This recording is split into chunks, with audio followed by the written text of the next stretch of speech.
What's up everyone, it's your girl Dutchy Reese here, back at it again with another video, and today I'm here with 5 things I wish I knew before I went to Milan, Italy. So about a week ago, well, I would say about 2 weeks, I'll make a separate video, post a video after this video of the things that we did, places that I would recommend to go see. But before that, if you guys are planning to take a trip to Italy, I would definitely keep these 5 tips in mind, because I really wish that I would have known before we flew out there. It's the first time I have ever been to Europe. Don't forget to subscribe. Don't forget to click the notification button so you guys are aware when this person uploads a video. And don't forget to follow me on my social medias. All the links will be down below, and let's get started. Tip number 1. Now this can be implemented anywhere you go. One thing I really wish I would have looked up before I went to Europe is the dollar and its worth. In Europe, the dollar and the euro are actually kind of the same. It's probably down a couple of cents, but like literally the same. So if you see something in Italy that's like 15 euros, it's probably most likely $15 in US dollars. So before you guys travel to any country, make sure that you Google or whatever platform you use to get your information and your sources, that you see how much the dollar is in the country you're visiting. We went to the capital, the fashion capital, and honestly, it was beautiful. I don't know, it was so nice. Like, I've always dreamt of going to Italy, and I finally went to Italy with my husband, and it was literally a surprise for me, because he already knew that we were gonna go. So it was nice get the chance to go to a different country and to kind of experience just a whole different lifestyle, you guys. So tip number 2, I thank my husband's auntie for this so much. Tamara, if you're watching this video, thank you so much, because not only did she let us borrow her gigantic suitcase, which I tremendously am super thankful for, because I only have duffel bags. Like, extra tip, always, no matter where you go, take a comfortable pair of shoes, you guys, because we walked 6 miles a day while we were in Europe.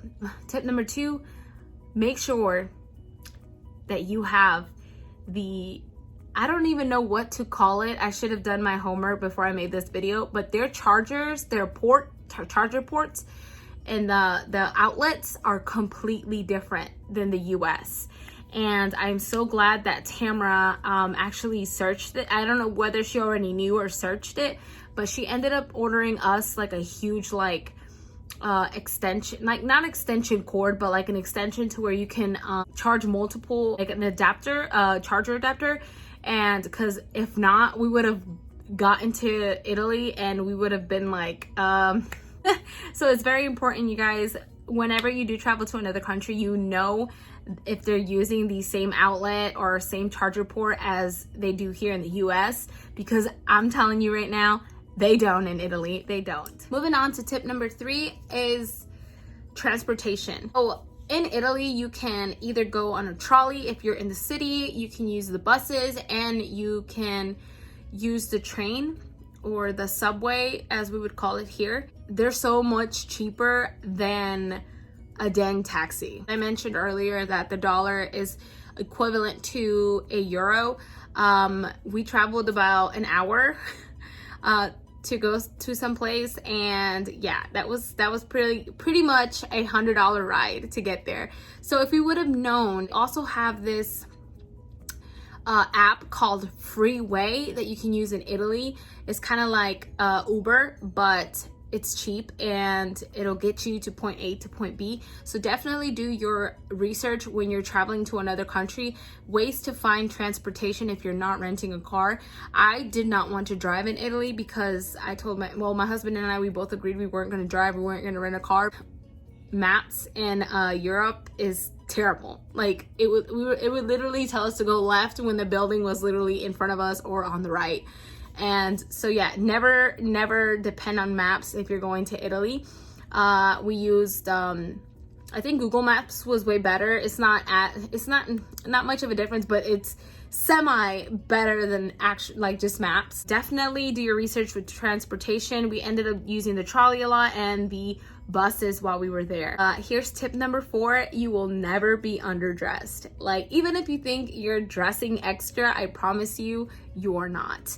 I never felt underdressed. Like, I never felt underdressed. Like, they can definitely tell I was American. Their style over there is very different. They're very minimal. They're very classy. Like, I love the way that they look. Their style is amazing that you would have to get used to, especially with here, people in the US, everybody waves, everybody smiles, depending on where you're at. Not many smiles, no. We would definitely get a lot of stares. Yeah, definitely look at my husband and I, and like, it was very weird. I felt out of place.